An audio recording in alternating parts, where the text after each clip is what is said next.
पूर्णमुदच्यते पूर्णस्य पूर्णमादाय पूर्णमेवावशिष्यते। ओम शांति शांति शांति। शंकरं शंकराचार्यं केशवं बादरायणं सूत्रभाष्य कृतौ वन्दे भगवन्तौ पुनः पुनः।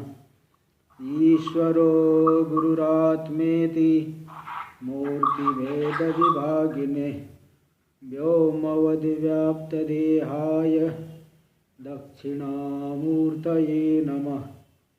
ओम शांति शांति शांति। वेदांत के प्रकरण ग्रंथ विवेक चूड़ामणि पर हम लोग विचार कर रहे हैं। इसमें अहंकार की निवृत्ति के लिए यहाँ बताया जा रहा है। उस प्रसंग में श्लोक नंबर 318 हो गया। यहाँ पे बताए कि तीन के नाश से जीवन मुक्ति का अनुभव करता है। अहंकार का नाश, वासना रूप से जो है अहंकार, उसका नाश, बाह्य चिंतन का नाश और प्रवृत्ति का नाश। तो वासना, चिंतन और प्रवृत्ति, तीनों के नाश से साक्षात वासना प्रक्षयो मोक्षस सजीवन मुक्ति रिष्यते। वासना छीड़ होना यही मोक्ष है, वही जीवन मुक्ति है। ये सब बताया गया। सद्भाव वासना द्राढ़े तत्रयम लयम अश्नुते इति उक्तम अर्थम। देखो 317 श्लोक नंबर 317 में आया था। सद्भाव वासना दार्ढ्यात तत्रयम लयम अश्नुते। सद्भाव की वासना, सद यानी परमात्मा, सद यानी परमात्मा, परमात्मा भाव की वासना जब दृढ़ हो जाएगी, बारंबार जब बहुत दीर्घ काल तक चिंतन किए, परमात्मा भाव की वासना दृढ़ हो गई तो वह ये तीनों के तीनों लीन हो जाएंगे, है ना। जैसे कोई व्यक्ति है, किसी दूसरी जगह रह रहा था, फिर कहीं दूसरे किसी प्रांत में चले गया, वहाँ की भाषा बोलने वालों के बीच में रहने लगा। एक बार एक घटना घटी थी। एक जो है हमारे ओमकारेश्वर आश्रम में तमिलनाडु का एक व्यक्ति आया, वहाँ से वो संन्यास लिया। वही बहुत साल, कई साल तक रहते रहते अब हिंदी बोलने का अभ्यास हो गया और तमिल वाला उतना अभ्यास छूट गया। और तमिलनाडु में गया वो, तो वहाँ जो है चेन्नई स्टेशन पे ही उसको चेकिंग किए,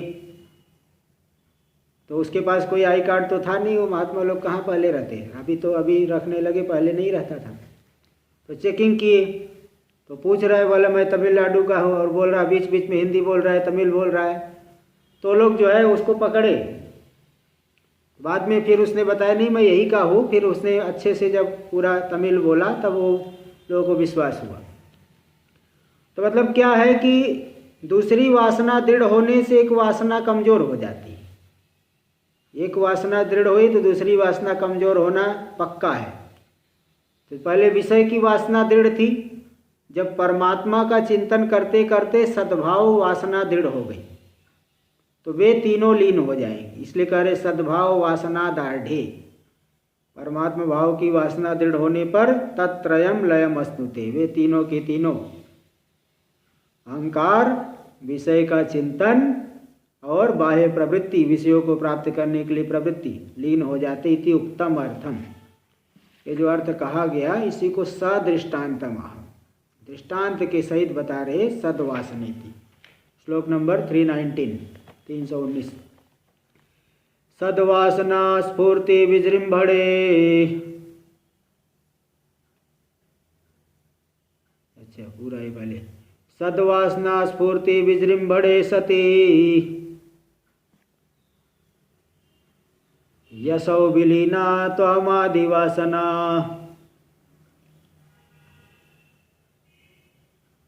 अति प्रकृष्टाप्यरुण प्रभायां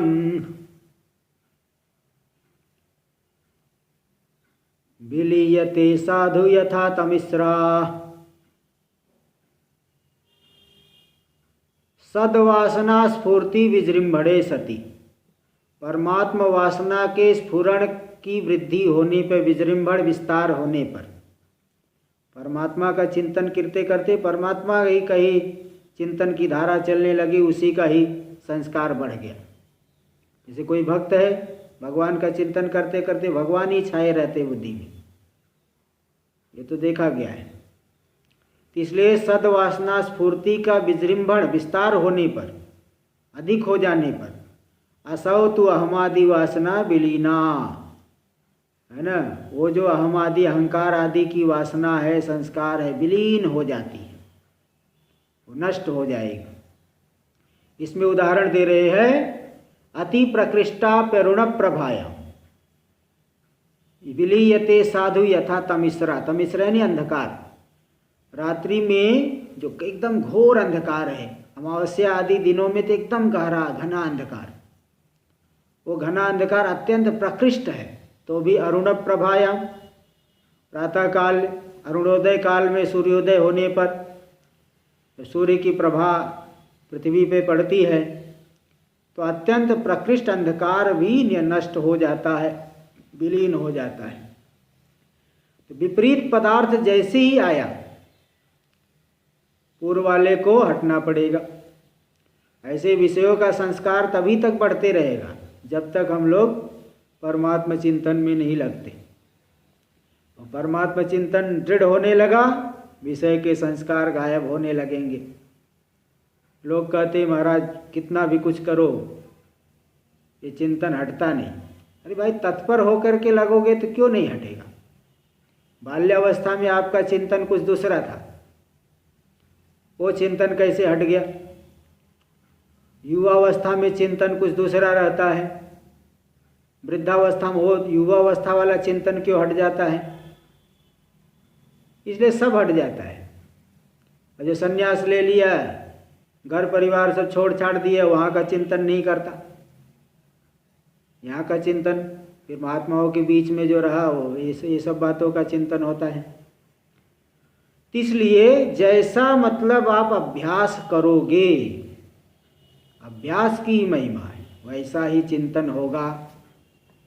इसीलिए यहाँ उदाहरण दे दिए कि अरुण प्रभाया, अरुणोदय काल में सूर्य की रोशनी, जब सूर्य का प्रकाश पड़ेगा पृथ्वी पर, तो अंधकार चाहे कितना भी गहरा हो, वह नष्ट हो जाएगा, विलीन हो जाता है। इस तरह से ऐसा नहीं कहा जा सकता कि विलीन नहीं होगा, विलीन होना ही पड़ेगा। इसलिए यहाँ दे दिए। हाँ, टीका में देखिए, सद्वासना स्फूर्ति विजृंभणे सति। परमात्मा वासना के स्फुरण जो भान है, उसका विस्तार होने पर, कैसे विस्तार होगा। देखो, श्रवण मनन निधिध्यासन संस्कृतस्य मनसः। श्रवण मनन निधिध्यासन से संस्कृत हो गया जिसका मन। अब ये नहीं समझना कि एक दिन सुन लिया उतने से ही काम हो गया। संस्कृत होने के लिए जैसे स्नान करना है, ये स्नान करने का मतलब ये नहीं कि 5 बूंद पानी शरीर पे छोड़ दिए स्नान हो गया। पूरे शरीर में जल छोड़ना पड़ेगा। शरीरावच्छेदेन जल संयोग स्नान, पूरे शरीर में जल का संयोग होगा तब स्नान होता है। इसी प्रकार अच्छे से जब श्रवण मनन निधिध्यासन करोगे, हाँ, तो श्रवण जो है शास्त्र के तात्पर्य का निर्धारण करोगे, और उसको जो है जो कही गई बात उसको युक्तियों से चित्त में अपने उतार लो। मनन और निधिध्यासन, जिस चीज़ का निश्चय किया उसी में जो है उसी की भावना करो, दृढ़ निश्चय करो। निधिध्यासन, इन तीनों के द्वारा जब संस्कृत हो गया हमारा मन, इसके संस्कार से जब मन युक्त हो गया, तो सदा सर्वत्र सद्भावनया सत्संस्कार स्फुरण वृद्धौ सत्यम। सर्वत्र सद्भावना, सर्वत्र परमात्मा दर्शन, कुत्ते में, गधे में, चींटी में, ये सब शुरुआत में बताने पे तो लोग मजाक समझते हैं। महाराज चींटी में कैसे वही दर्शन करे, गधे में कैसे दर्शन करे, कुत्ते में कैसे दर्शन करे। अब भाई देखिए, शरीर को लेकर के आप बात कर रहे हो, आत्मा तो सब एक ही है। आत्मा में कोई कुत्ता और गधापन नहीं है। शरीर में ही कुत्ता गधापन है, कुत्तापन गधापन। आत्मा में कोई कुत्ता, आत्मा किसी की कुत्ता अथवा गधा नहीं होता। तो इसलिए सर्वत्र सभी प्राणियों में जब वही सद्भावना को ही दृढ़ करोगे, सच्चिदानंद अंश को देख करके परमात्मा का ही निश्चय करोगे, तो सत्संस्कार स्फुरण वृद्धौ सत्यायाम, परमात्मा संस्कार के स्फुरण की वृद्धि होने पर, संस्कार और स्फुरण की वृद्धि होने पे, उसका संस्कार बढ़ गया, स्फुरण भान भी उसी का भान, परमात्मा का ही भान होगा। उसकी वृद्धि होने पर, सत्याम होने पर, तो ऐसा होने पर तो असौ विकृष्टा अहमादि भावना वासना, वो जो फैली हुई अहंकार आदि की वासना, या मैं ब्राह्मण, मैं क्षत्रिय, मैं सन्यासी, जो देहादि में इतना तादाद में अभिमान, कितना कठिन, इतना दृढ़ अभिमान है, सब नष्ट हो जाएगा। आदि पदे न देहेंद्रिय विषय, शरीर इंद्रिय विषय, इन सब का भी विलय, शरीर होने पर भी उसमें तादाद में बुद्धि नहीं रहेगी। ही निश्चय न विलीना, वहाँ कहते ही आया, विजृंभणे सती ही असौ यसौ, यानी निश्चय न विलीना, विलीन यानी विशेष रूप से लीन हो गए, विशेषण नष्टा भवति शेषा, पूरी तरह से नष्ट हो जाती है। तत् दृष्टांत, इसमें दृष्टांत हो गए अति प्रकृष्टापि तमिश्रा, जो तमिश्रा है अंधकार, घोर अंधकार, अत्यंत प्रकृष्ट होने पर भी, तमिश्रा का अर्थ रात्रि दे दिए, तो वही बता अत्यंत अंधकारमयी रात्रि, तति प्रकृष्टापि तमिश्रा यानी रात्रि, तमोमयी, जो बहुत तम वाली है, बहुत अंधकार वाली। दर्शादि दिनेषु, पूर्णिमा के दिन नहीं लेना, क्योंकि पूर्णिमा में तो प्रकाश रहता है। दर्श यानी अमावस्या, अमावस्या, चतुर्दशी, कृष्ण पक्ष की चतुर्दशी, अमावस्या, इन दिनों में जो रहती है रात्रि होती है बहुत घोर अंधकार वाली। तो कितना भी घोर अंधकार हो, अरुण प्रभायाम, अरुण की प्रभा, देखो अरुण कौन है? अरुण सूर्य सारथी, सूर्य भगवान के सारथी का नाम है अरुण। देखिए ये सब कथानक महाभारत में आता है। गरुण जी और अरुण ये दोनों भाई हैं, यानी विनता के पुत्र है गरुण जी, और कद्रु के पुत्र है नाग। नाग तो बहुत उत्पन्न हुए, नाग जो है, नाग बहुत उत्पन्न हुए। तो विनता को जो है चिंता हुई, तो उसने भी पति से अपने मांगा, तो उसके पति ने यही मतलब दो ही पुत्र होंगे, लेकिन बलवान होंगे उनसे। दो ही पुत्र हुए इनको, वो भी अंडा दिया विनता ने, तो बहुत साल तक ऐसे पड़ा रहा, बीच में ही फोड़ दिया, तो तुरंत आधा शरीर ही बना हुआ था अरुण का, निकल के भागे, निकल से वहाँ से विलीन हो गए, लचर गायब हो गए, चले गए। बहुत तपस्या की, फिर जो है वो ब्रह्मा जी ने उन्हें वरदान दिया कि सूर्य की रोशनी को तुम ही रोक सकते हो, ऐसा शक्ति दे दिया। नहीं तो सूर्य की रोशनी जो है, सूर्य का प्रकाश इतना तीव्र है कि पूरे भुवन को जला देगा, पूरे संसार को जला देगा। तो इसलिए जो अरुण है वो उसको, उस प्रकाश को पहले रोक लेते हैं, और फिर बाद में हमारे ऊपर, पृथ्वी के ऊपर आता है, इसलिए जीव जो है जलते नहीं। तो ऐसा जो अरुण है सूर्य भगवान की, इसलिए प्रातःकाल लाल दिखता है सूर्य। अरुण के दर्शन माना जाता है, सूर्य के सारथी है। अरुण सूर्य सारथी, तस्य प्रभायाम, उस सूर्य की प्रभा, अरुण की प्रभा होने पर साधु विलीयते, अच्छी तरह से विलीन हो जाती, तमिश्रा यानी अंधकार, विलीयते, तस्य प्रभायाम साधु विलीयते नश्यति, वह अंधकार रात्रि, अंधकार वाली रात्रि नष्ट हो जाती। यथा, जैसे ये दृष्टांत है, तथा वैसे ही परमात्मा वासना बढ़ने पर अहंकार आदि की वासना पूरी तरह से नष्ट हो जाती है। ततः फिर जब वो नष्ट हो जाएगी अहंकार आदि की वासना, तब बताएंगे दुख का लेस भी नहीं रहेगा। थोड़ा सा भी दुख जो है अनुभव में नहीं आएगा। जैसे दूसरे के शरीर में होने वाला थोड़ा सा भी दुख आपको अनुभव में नहीं आता, कारण कि आपका वहाँ पे कोई तादात्म्य नहीं है। तो अपने शरीर से भी जब तादात्म्य हट जाएगा तो कोई दुख नहीं, आनंद सागर में निमग्न हो जाओगे। देखिए इसको बता रहे श्लोक नंबर 320। तमस्तमः कार्यमनर्थ जालं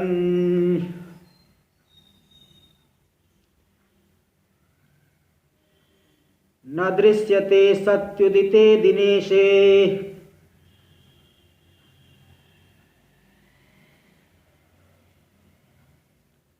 तथा द्वयानंद रसानुभूतौ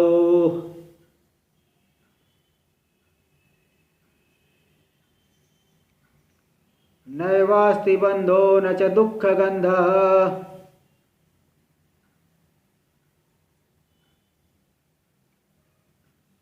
तमस्तमः कार्यम अनर्थ जालम दिनेशे उदिते सति न दृश्यते। दिनेश यानी सूर्य भगवान। सूर्य भगवान का जब उदय हो गया, सूर्योदय हो गया, तो न तो अंधकार रहता है, नहीं अंधकार का कार्य नाना प्रकार के अनर्थ।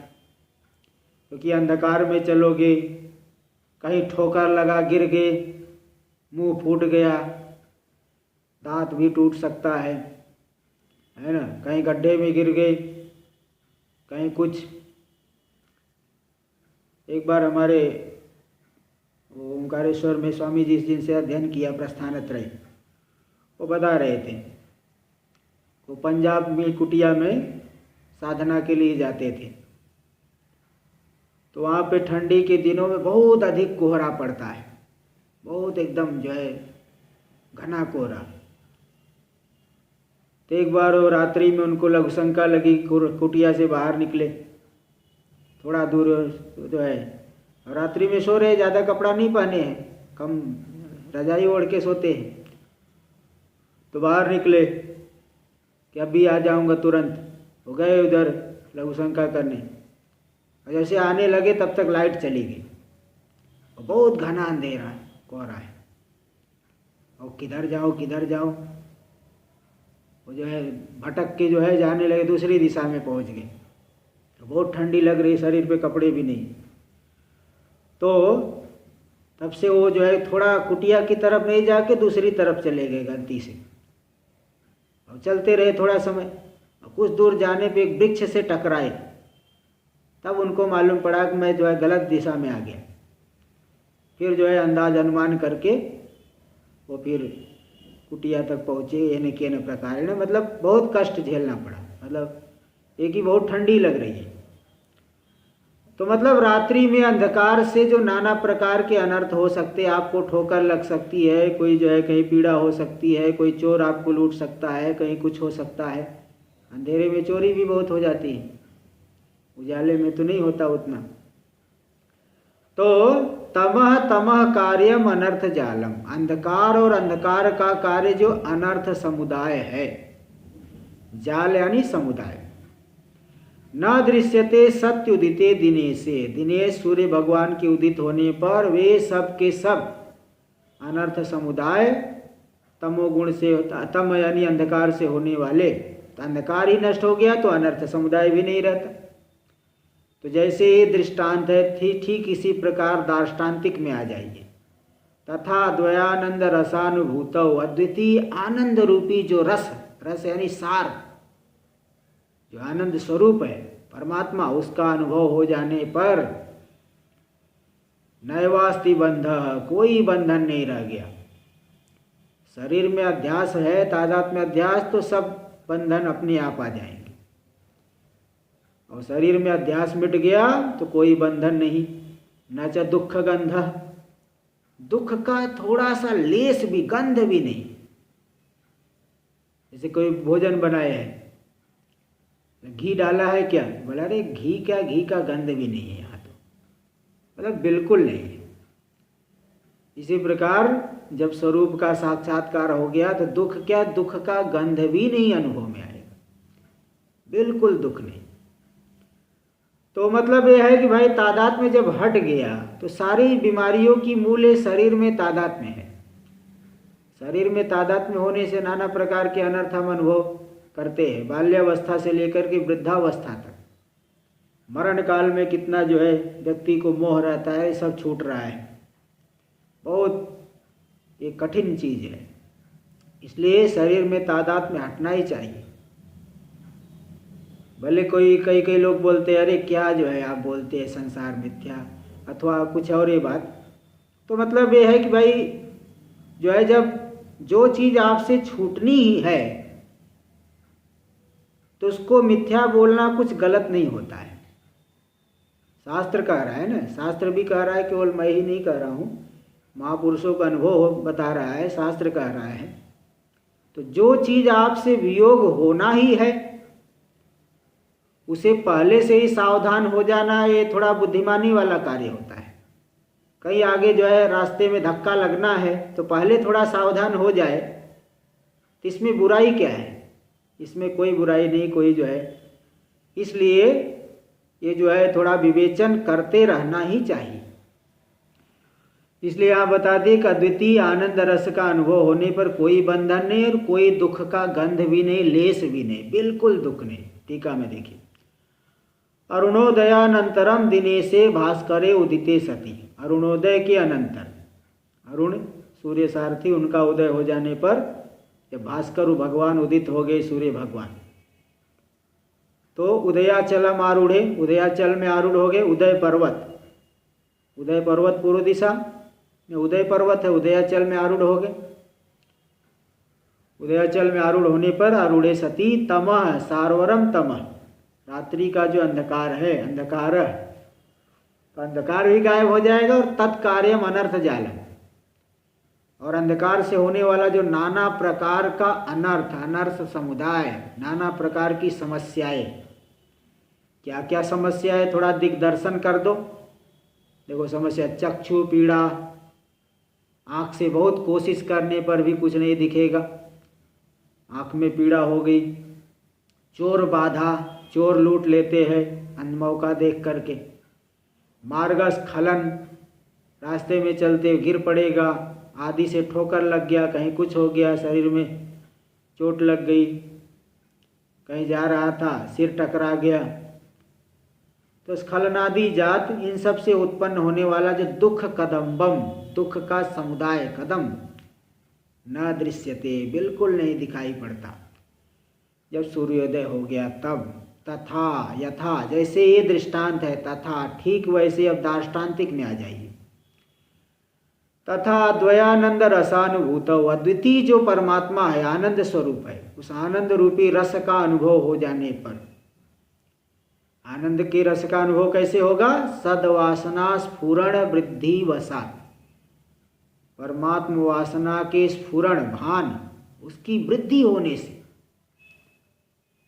हाँ, तो इसलिए तो जो है अद्वितीय आनंद रस का अनुभव होने पर सच्चिदानंदैक रस प्रत्यक ब्रह्मानुभवे सती, जो सच्चिदानंद रूप एक रस है, सच्चिदानंद रूप ही है, ऐसे प्रत्यक जो सबके प्रत्यक है, सर्वांतर है, उस ब्रह्म का अनुभव होने पर नैवास्ति बंधः, बंधन वियुक्त हो जाता है, नष्ट हो जाता है। बंधन क्या है?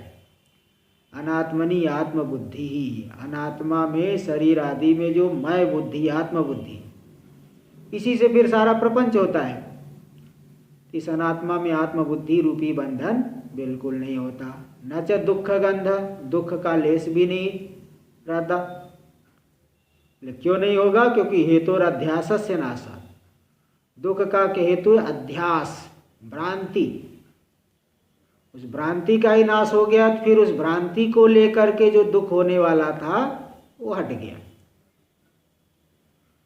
इसमें उदाहरण दे रहे ईशावास्य का, तत्र को मोह क शोक एकत्वम अनुपश्यता, तत्र यानी विज्ञान दशायाम, आत्मा को जब जान लिए उस ज्ञान अवस्था में एकत्वम अनुपश्यत, जो एकत्व का साक्षात्कार कर लेने वाला ज्ञानी है, उसके लिए को मोह क शोक, क्या मोह और क्या शोक, शोक और मोह का आत्यंतिक रूप से अभाव हो जाता है। इति श्रुते है।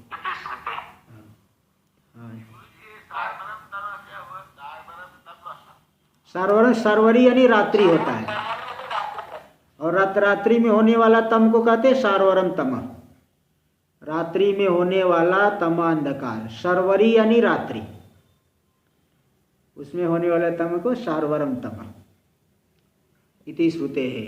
चलिए देखिए, यदि प्रारब्ध वसात जगत भासेत, प्रारब्ध से अगर, भाई देखिए ऐसा नहीं कि ज्ञान होते ही आँख फूट जाएगा, नाक कट जाएगा, टांग टूट जाएगा, ऐसा नहीं। प्रारब्ध जब तक है तब तक शरीर चलेगा। इसलिए जो है पंचदशी में तो श्लोक आया है कि तत्व ज्ञानम क्षयम व्याधिम मन्यन्ते ये महाधीय तेषाम किम्नु दुस्सकम। देखो, तत्व ज्ञानम क्षयम व्याधि, चलो क्या कहते हैं, तत्व ज्ञान एक क्षय रूपी व्याधि, टीबी रोग है, क्षय हो जाएगा, व्याधि हो जाएगा, तत्व ज्ञान होते ही दिखाई नहीं पड़ेगा। भाई तत्व ज्ञान कोई आँख की बीमारी थोड़ी है कि आँख नष्ट हो जाएगी। तत्व ज्ञान का मतलब वस्तु का वास्तविक स्वरूप, तत्व का मतलब होता है यथार्थ में, वस्तु के यथार्थ स्वरूप को जान लेना। जैसे रस्सी में सर्प दिख रहा था, वहां का तत्व ज्ञान क्या है, का परीक्षण करके देख लिए कि वो रस्सी है, सर्प नहीं है। ऐसा नहीं कि जो है आपको रस्सी का ज्ञान होने से आपकी आंख में कुछ कमजोरी आ जाएगी, शरीर में कुछ जो है परेशानी हो जाएगी। ऐसे ही यहाँ पे जो भ्रांति दशा में आत्मा में सारे सांसारिक धर्मों का आरोप करके दुखी हो रहा था, लेकिन जब परीक्षण करके विचार करके जान लिया कि मुझ में कुछ भी नहीं है, तो शरीर आदि बने रहेंगे प्रारब्ध के अनुसार, जब तक प्रारब्ध है तब तक चलेगा, लेकिन वो तादात्म्य करके सुखी दुखी नहीं होगा। इसलिए यही कहते तत्र को मोह का शोक, उस विज्ञान दशा में एकत्व को देखने वाले ज्ञानी के लिए क्या शोक क्या मोह। तो यदि प्रारब्धवशात जगत भासेत, प्रारब्ध के बल से जगत दिखाई पड़ेगा तो भी वह समाहित ही रहेगा, कोई ऐसा नहीं कि मोहित होकर के फिर व्यवहार करने लगेगा। ज्ञान हो गया, ज्ञान से अज्ञान नष्ट हो गया, दोबारा भ्रांति नहीं होती है। अपरोक्ष ज्ञान होने पर फिर भ्रांति नहीं। इसलिए इसको दिखा रहे अगले श्लोक, श्लोक नंबर 321 देखिए। दृश्यं प्रतीतं प्रविलापयन् स्वयं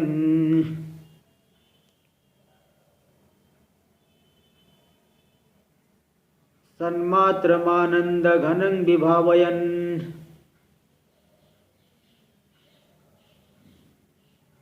समाहितः सन् बहिरन्तरं वा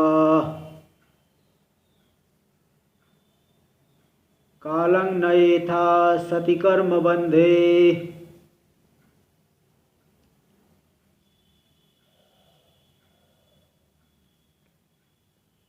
दृश्यम प्रतीतम प्रविलापयन स्वयं। दृश्य जो दिख रहा है, प्रतीत हो रहा है, दिखाई पड़ रहा है, उसको प्रविलापन करते हुए, क्या प्रविलापन, नेति नेति, यह भी नहीं यह भी नहीं, सब परमात्मा ही है। जैसे रस्सी में दिखने वाला कोई भी विकल्प, सांप हो चाहे माला हो, यह माला भी नहीं, रस्सी सर्प भी नहीं, बल्कि इन सबका अधिष्ठान रज्जू है। ऐसे ही जितना भी जगत दिखाई पड़ रहा है, स्थूल सूक्ष्म, यह भी नहीं यह भी नहीं, बल्कि सब परमात्मा ही इन रूपों में दिखाई पड़ रहा है। तो इस तरह से नेति नेति इत्यादि श्रुतियों के आधार पर दिखने वाले दृश्य का प्रविलापन करते हुए, स्वयं प्रविलापन करते हुए, स्वयं ही ये साधना करनी पड़ेगी। सन्मात्र मानंद घनम विभावयन। फिर किसको सत्य रूप से माने? जो सन्मात्र है, चिन्मात्र ज्ञान स्वरूप आनंद घन है, आनंद स्वरूप है, उसका विभावयन, उसकी भावना करते हुए, उसी का चिंतन करते हुए, विचार करते हुए। समाहित सन बहिरंतरम, बाहर भीतर दोनों तरफ से समाहित होकर, भीतर भी विषयों का चिंतन नहीं करते हुए और बाह्य प्रवृत्ति भी कम करे। प्रवृत्ति बढ़ाएगा तो चिंतन बढ़ेगा, चिंतन बढ़ेगा फिर प्रवृत्ति और बढ़ेगी। इसलिए बाहर भीतर दोनों तरफ से समाहित होते हुए, तो समाहित होकर के कालम नए था। ठीक है, सती कर्म बंधे, प्रारब्ध कर्म जब तक बचा हुआ, कर्म रूपी बंध, कर्म से ही हम लोग शरीर आदि में बंधे हुए हैं, मतलब शरीर आदि हमारा बना हुआ है। तो जब तक कर्म बंध बचा हुआ है तब तक काल का अपनय करो। तो जब आत्मा को जान लिया तो ये जीवन मुक्ति भी, जीवन मुक्त पुरुष भी आयु का क्षपण करेगा, है ना। शरीर तो रहेगा, जब तक प्रारब्ध है तब तक रहेगा। देखिए इसको बता रहे हैं टीका में, विपरीतार्थ धीर्यावत निशेषम विनिवर्तते, स्वरूप स्फुरणम यावत न प्रसिद्ध्यत्यनर्गलम, तावत समाधि सटके न नयेत कालम निरंतरम। जब तक विपरीत अर्थ ज्ञान पूरी तरह से ना हट जाए, है ना। देखो ये देखने से तो यही मालूम पड़ रहा है कभी पूरा ज्ञान नहीं हुआ है। यद्यप कहीं कहीं जीवन मुक्ति की बात आई है, इसलिए यहाँ करे जब तक पूरी तरह से विपरीत अर्थ ज्ञान न, विपरीत पदार्थों का ज्ञान, भ्रांति से संसार में सत्यत्व बुद्धि जब तक पूरी तरह से न हट जाए, निशेषम विनिवर्त, निशेष यानी पूरी तरह से, जब तक हट न जाए, और स्वरूप स्फुरणम यावत न प्रसिद्ध्यते अनर्गलम, और स्वरूप का स्फुरण जब तक कि अनर्गल, अर्गला यानी विघ्न, अनर्गल यानी विघ्न से रहित होकर के स्वरूप का स्फुरण जब तक न हो जाए, तावत तब तक समाधि सटके न, 6 समाधि के द्वारा, 6 समाधियों में नयत कालम निरंतरम, काल का यापन करे। 6 समाधियों, एक ये जो श्लोक है ना टीका में दे रहे, सर्व वेदांत सिद्धांत सार संग्रह का श्लोक है, उसमें भी 901 नंबर वाला श्लोक है वहाँ का। तो वहाँ 6 समाधि सटक वहाँ दिखाए हैं। तो मैं पृथ्वी नहीं, जल नहीं, तेज नहीं, वायु नहीं, आकाश नहीं, उसका कार्य नहीं, बल्कि सबका अधिष्ठान ब्रह्म हो। 5 भूत नहीं, 5 भूतों का कार्य नहीं, सबका अधिष्ठान ब्रह्म हो। शरीर नहीं, इंद्री नहीं, प्राण नहीं, वायु नहीं, मन नहीं, बुद्धि नहीं, अहंकार नहीं, बल्कि सबका अधिष्ठान ब्रह्म हो। ऐसे ऐसे करके 5-6 पर्याय में ऐसा बताए, उसी कहते समाधि सटक, है ना। तो जितना भी दृश्य प्रपंच है, मैं वह नहीं हूं, बल्कि इन सबका अधिष्ठान हूं, परमात्म रूप हूं। यही निश्चय करना, यही है समाधि। निश्चित हो गया, यही समाधि है।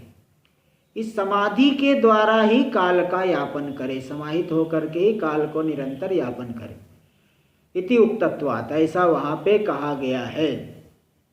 इसलिए प्रतीतम दृश्यम नाम रूप प्रविलापनेन, जो दिखने वाला दृश्य है, दृश्य में सच्चिद आनंद अंश सत्य है और नाम रूप मिथ्या है।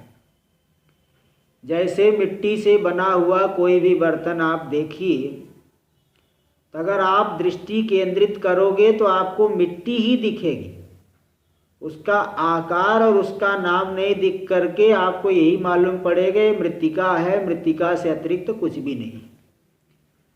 तो जैसे ही आपको मृत्तिका में दृष्टि केंद्रित हुई तो नाम रूप का विलय हो गया। ऐसे ही जगत का अधिष्ठान है परमात्मा। जब वहाँ आपकी बुद्धि केंद्रित हो गई तो आकृति और नाम दोनों का विलापन हो जाएगा। तो प्रतीतम दृश्यम नाम रूप प्रविलापने, दिखने वाला जो दृश्य है उसके नाम रूप का विलापन करते हुए केवलाधिष्ठान भूतम ब्रह्म भावयन्, जो सबका अधिष्ठान है परमात्मा, उस ब्रह्म की भावना करते हुए, चिंतन करते हुए,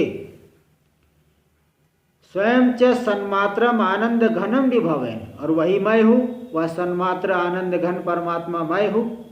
इस तरह से बाहर भीतर सदा भावना करते हुए समाहित होकर के उसी में समाहित रहे, चित्त को उसी में समाहित करे, मतलब उसी में एकाग्र करे। समाधान मतलब चित्त की एकाग्रता, समाहित हो जाए।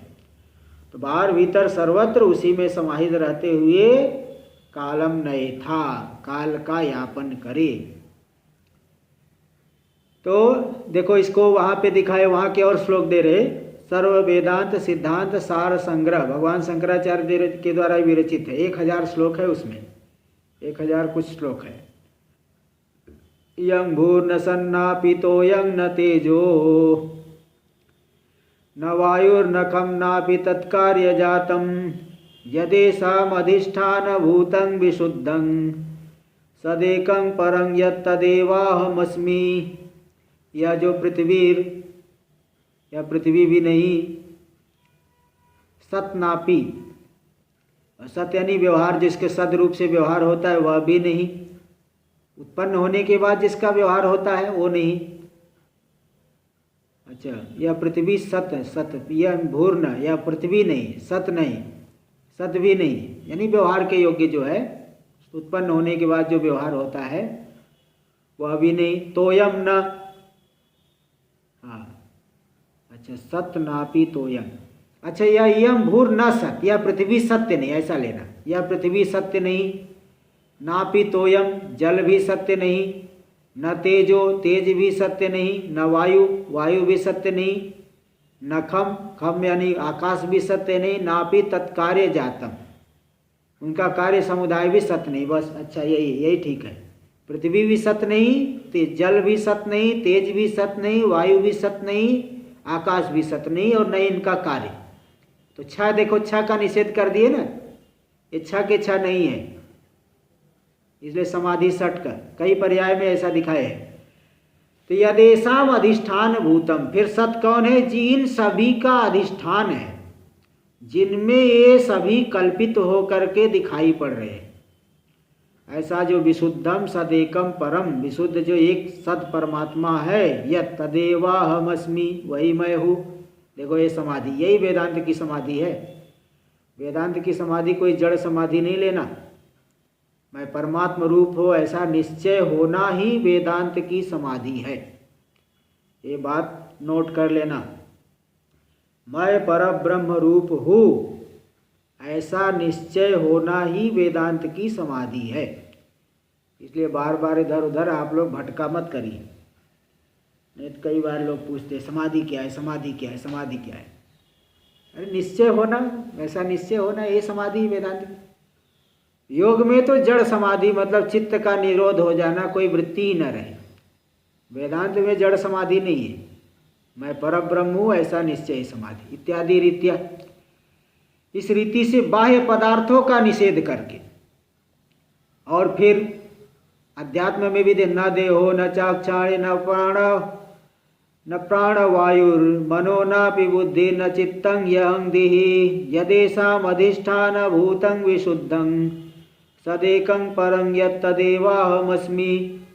मैं शरीर नहीं हूँ, न चक्षाणी, न इंद्री हूँ, अक्षानी इंद्री भी नहीं, न प्राण वायुर, प्राण भी नहीं, वायु भी नहीं, मनोर्नापि, मैं मन भी नहीं हूँ, बुद्धि भी नहीं हूँ, न चित्तम यहम धी, चित्त नहीं, अहंकार नहीं, अहम बुद्धि अहंकार यह भी नहीं। फिर क्या हो भाई, शून्य हो क्या? बोले यदेषाम अधिष्ठान भूतम विशुद्धम, इन सभी का जो अधिष्ठान भूत है, अधिष्ठान स्वरूप, भूत यानी स्वरूप, इन सब का जो अधिष्ठान स्वरूप है, जो विशुद्धम विशुद्ध है, सदेकम सद है, एक है, सद त्रिकालाबाद एक, परम परमात्मा यत् तदेवाहमस्मि, ऐसा जो परमात्मा है वही मैं हूँ। तित्यंत, तो उस श्लोक से लेकर के यहाँ तक के श्लोकों में शब्दानुविद्ध, दृश्यानुविद्ध,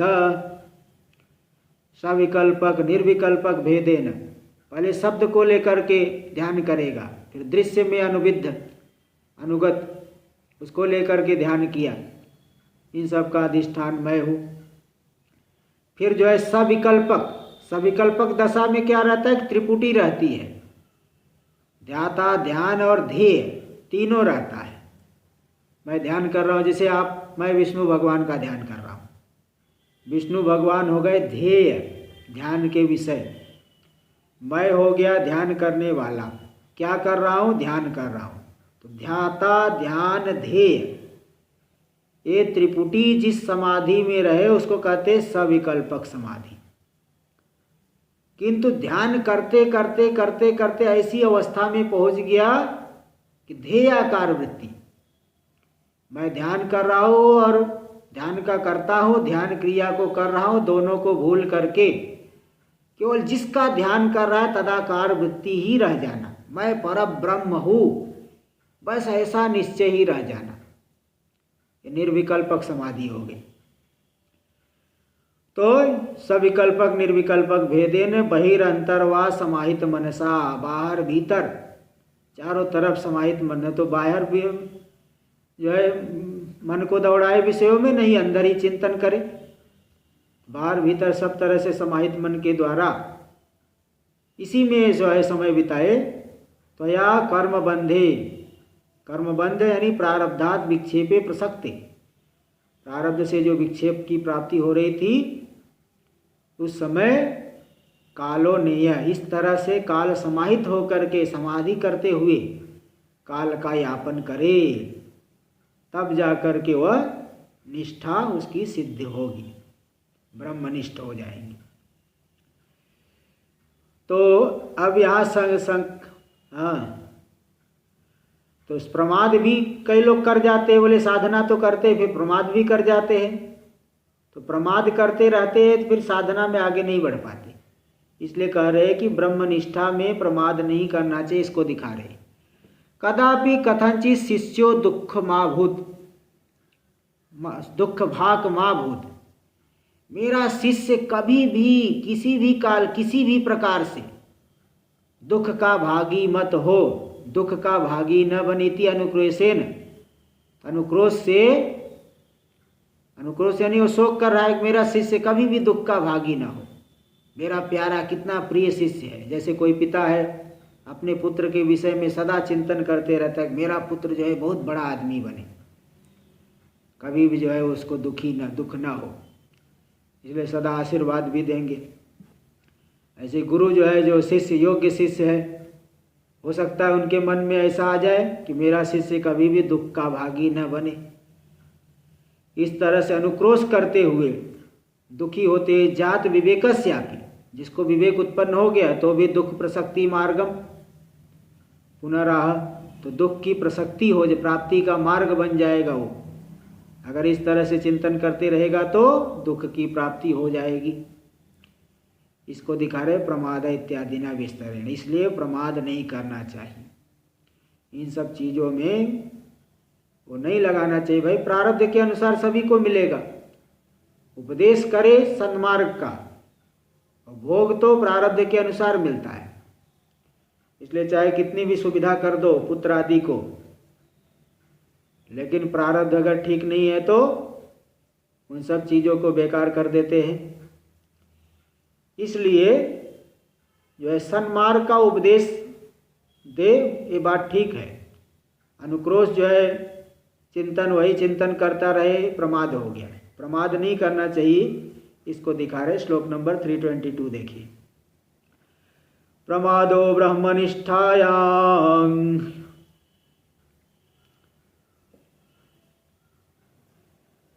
न कर्तव्यः कदाचन, प्रमादो मृत्युरित्याह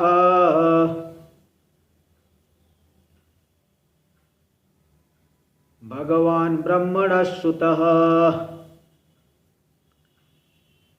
ब्रह्मनिष्ठायाम, ब्रह्मनिष्ठा में, ब्रह्म में जो नितराम स्थिति है, पूरी तरह से स्थिति। ब्रह्म में क्या स्थिति होगी भाई? ब्रह्म नीचे रहेगा, आप उसके सिर पे बैठ जाओगे क्या? ब्रह्म में निष्ठा का मतलब मैं ब्रह्म हूँ ऐसा दृढ़ निश्चय करना, ये निष्ठा। ऐसा नहीं कि ब्रह्म के सिर पे आप बैठ जाओगे, ब्रह्म में निष्ठा, ब्रह्म में स्थित हो जाओगे। ब्रह्म में स्थित, ब्रह्म नीचे आप ऊपर, ऐसा नहीं। मैं ब्रह्म हूँ ऐसा जो निश्चय है, यही ब्रह्मनिष्ठा। इस ब्रह्मनिष्ठा में कभी भी प्रमाद नहीं करना चाहिए। इधर उधर चिंतन करने लगे, योगक्षेम का चिंतन करने लगे, शिष्यों के विषय में चिंतन करने लगे, भक्तों के विषय में चिंतन करने लगे। कोई पिता है, पुत्र के विषय में चिंतन करने लगा, वेदांत की साधना कर रहे हैं, ये प्रमाद हो गया। और प्रमाद तो मृत्यु का मुख है, मृत्यु की तरफ ले जाती है। प्रमादो मृत्युरित्याह, प्रमाद मतलब लापरवाही, असावधानी। असावधानी कभी भी नहीं करनी चाहिए, लापरवाही न करें, जो कर्तव्य प्राप्त है वो करे, क्योंकि प्रमाद ही मृत्यु है, ऐसा स्वयं भगवान ब्रह्मण सुत, ब्रह्मा जी के सूत्र जो सनत सुजात, इसलिए महाभारत में प्रसंग सनत सुजाति, धृतराष्ट्र और सनत सुजात के बीच में संवाद हुआ है, उसमें ये सब प्रसंग आया है, पहले भी बता चुका हूँ। तो उन्होंने स्वयं कहा है कि प्रमाद मृत्यु है, इसलिए प्रमाद नहीं करना चाहिए। टीका में देख, कदाचन मतलब कदापि, कभी भी, ब्रह्मनिष्ठायाम प्रमाद अनवधानता, प्रमाद यानी अनवधानता, एकाग्रता नहीं का, एकाग्र नहीं होना, लापरवाही करना, असावधानी। च्युति, च्युति कर, च्युत हो जाना, ब्रह्म ने वहाँ सावधान नहीं हुए, ब्रह्म चिंतन छोड़ करके विषय चिंतन करने लगे, तो न कर्तव्य यानी न आश्रयणीय, कभी भी उसका आश्रय नहीं करना चाहिए। क्यों आश्रय नहीं करना चाहिए? क्योंकि स्वयं जो है वो ब्रह्मा जी के पुत्र सनत सुजात ने इस बात को बताई, यतः भगवान सर्वज्ञ आजान सिद्ध, आजान जन्म से ही जो सिद्ध थे, ब्रह्मण सुत, ब्रह्मा जी के पुत्र जो सनत सुजात, सनत सुजात, इनको सनत कुमार भी बोलते हैं, सनत सुजात। और धृतराष्ट्रम प्रति, धृतराष्ट्र को उन्होंने उपदेश दिया है। क्या उपदेश दिया? प्रमादम वै मृत्युम अहम ब्रवीमि। देखो ये कथानक ये है कि जब महाभारत का युद्ध नजदीक आ गया था तो धृतराष्ट्र बड़ा जो है दुखी हो रहे थे कि जब सब लोग मर जाएंगे, कितने क्या होगा, बड़े दुखी हो रहे। तो विदुर जी उनको जो है बहुत उपदेश देते हैं, बहुत उपदेश दे करके शांत हुए। तो विदुर जी से बोले कुछ और शेष बचा हो, कुछ और उपदेश दीजिए। तो विदुर जी को एक बात ध्यान में आ गई कि सनत सुजात नाम के ऋषि ने कहा है कि मृत्यु नाम की चीज ही नहीं है, मृत्यु नास्ति। ऐसा उन्होंने कैसे कह दिया मृत्यु नहीं है? तो बोले ये तो उन्होंने क्यों कैसे कहा है वो तो वही जाने, मैं नहीं बता पाऊँ, मैं तो शूद्र की संतान हूँ, वो तो जो है ब्रह्मर्षि है, ब्रह्मा जी के साक्षात पुत्र है, उनकी बात को मैं नहीं बता सकता। फिर बोले जरा उनका एड्रेस दे दो, बता दो कहाँ मिलेंगे, जाऊँ मैं उनके पास। धृतराष्ट्र ने पूछा तो विदुर जी ने कहा कि मैं उनको यही बुला देता हूँ। तो वहाँ पे उनको बुला दिए, तो वहाँ बुलाए, मतलब आवाहन किए, तुरंत वो सनत सुजात ऋषि आ गए। तो उनका जो है धृतराष्ट्र ने बहुत स्वागत सत्कार किया। और फिर बाद में जब बैठा करके स्वागत सत्कार करके प्रश्न पूछा। क्या प्रश्न पूछा? श्लोक आया वहाँ कि सनत सुजात यदिदं शृणोमि मृत्युर्नास्तीति तव प्रवादम देवासुरायाचरन् ब्रह्मचर्यं, देवासुरायाचरन् युह ब्रह्मचर्यं अमृत्यवे तत्कतरन्नु सत्यम। देखो इस तरह से प्रश्न पूछा। सनत सुजात यदिदं शृणोमि, हे सनत सुजात जी, जो मैं आपकी बात सुना हूँ, क्या सुना? मृत्युर्नास्ति, मृत्यु है ही नहीं। आपने ऐसा कहा है, आपकी बात मैंने सुना, लेकिन ये बताइए कि जो मृत्यु से, उस मृत्यु से छूटने के लिए देवता और असुर लोग जा करके, बताओ, ब्रह्मचर्य पालन किए। इंद्र और विरोचन दोनों जा करके प्रजापति के पास पहले 32 साल तक सेवा की। विरोचन तो चलो 32 साल में आ गया, इसलिए उसको ज्ञान नहीं हो पाया। इंद्र ने 101 साल तक वहाँ पे झाड़ू मारा है, उस आश्रम में सेवा किया। तो बताओ, मृत्यु से छूटने के लिए ब्रह्मचर्य पालन कर रहे, गुरुकुल में रह रहे, आश्रम में रह रहे हैं, और आप बोल रहे मृत्यु है ही नहीं। तो देवता और असुर लोग भी जा करके ब्रह्मचर्य पालन कर रहे मृत्यु से छूटने के लिए, आप कह रहे मृत्यु है ही नहीं। तो क्या दो में से कौन सी बात सही है? तो वहाँ उन्होंने कब बताया, उत्तर दिया, उभे सत्य क्षत्रिय से विद्धि मोहा मृत्यु सम्मतोयम कवीना प्रमादम व मृत्यु महम ब्रवीमि तथा प्रमादम अमृतम ब्रवीमि। बोले हे क्षत्रिय राजन, दोनों ही बातें सत्य है ना। मोह ही मृत्यु है, मृत्यु नहीं, वास्तव मृत्यु नहीं है। और कुछ लोग कहते मोह ही मृत्यु है, लेकिन मैं कहता हूं प्रमाद ही मृत्यु है। प्रमाद करना, जो कर्तव्य जिस समय प्राप्त है उसको नहीं करना। अब आप चिंतन करना है, ब्रह्म का चिंतन, विषय का चिंतन करने लगे, ये प्रमाद हो गया। तो प्रमादम वै मृत्यु महम ब्रवीमि इति प्रमादो मृत्युरित्याह, प्रमाद ही मृत्यु, ऐसा उन्होंने कहा। आगे का विचार कल होगा। ओम पूर्णमदः पूर्णमिदं पूर्णात् पूर्णमुदच्यते